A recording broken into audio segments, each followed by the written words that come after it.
This is the Craftsman 6677, not the pinnacle of precision sharpening, but it's definitely better than your hand.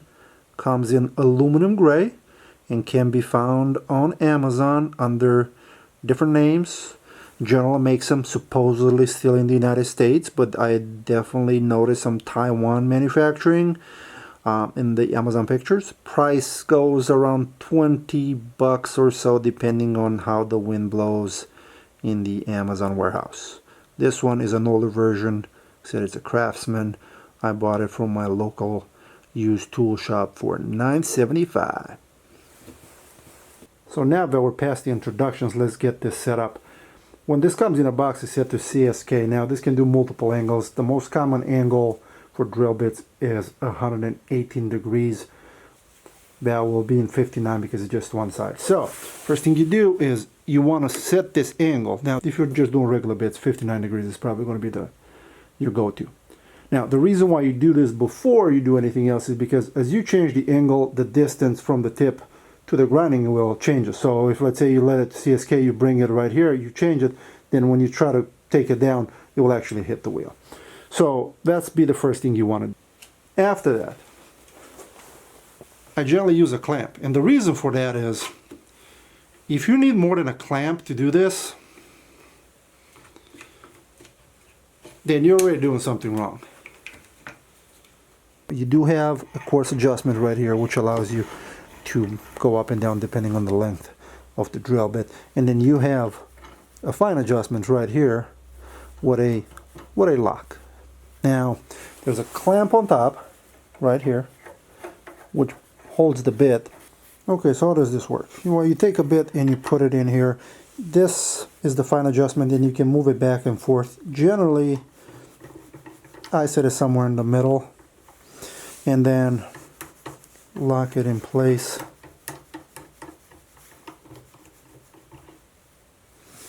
And then I use this full adjustment to bring the bit all the way to the top. Now I will rotate it by hand until I feel the indexing blade. Now if you haven't adjusted that, then this is the point where you need to do this. So now that you got the bit kind of in there, what you want to do is set up this blade. This rides against the inside of the fluid and make sure that when you turn the bit around, it indexes right. So the way you do this is you bring your bit in here. At least this is generally how I do it. I'll bring it, make sure that it's nice and positioned. I will loosen this too out, make sure that this is loose, and then make sure that this touches just the front of the cutting edge.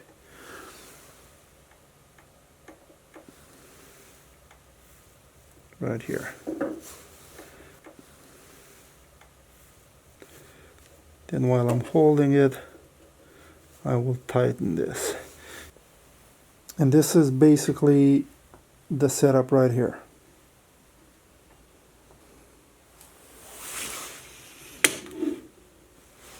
Now, one of the reasons why I prefer using this clamp is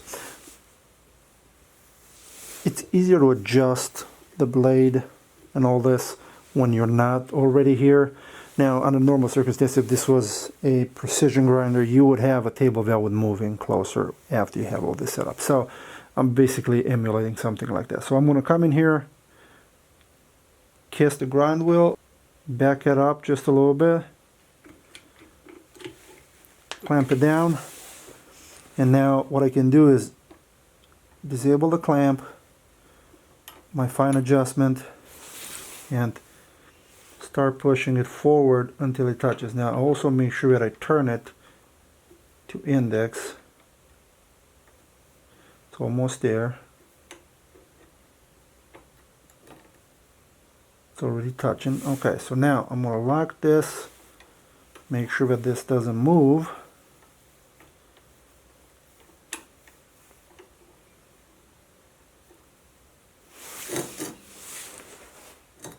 And it's making contact. Now before this gets too noisy, I'm going to tell you what my procedure is. what I do is generally I will move it forward, grind, disconnect it, flip it the other way around, grind it, then move it forward, grind again, then disconnect and flip it over, because that will limit the times you have to flip it back and forth. So until you get to a point where you're sharpening rather than grinding. In this case, like I said, this is pretty bad, so we're going to grind it until we get rid of that tip, and then we'll go from there. So I'm going to try to get you closer and you'll see what happens.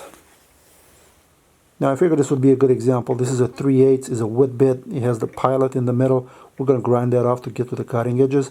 And the reason why I'm picking this is because most of the time when people start to sharpen, they generally pull some mushroom looking bits that they abused, and that's more of a regrind than a sharpening, and this would be a good simulation for that.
And this is pretty much it.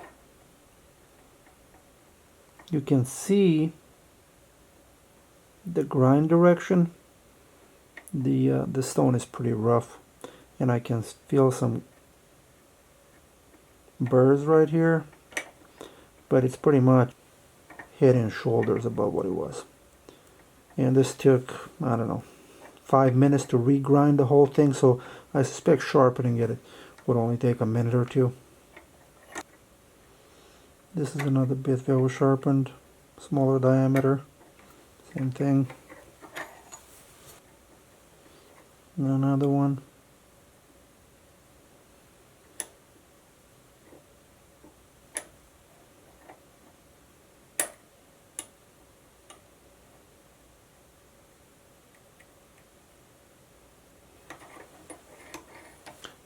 And this is one that has an odd geometry because I was playing with the angles of the sharpener. You can see you can obtain some unusual results if you play with that. Not that this serves any purpose.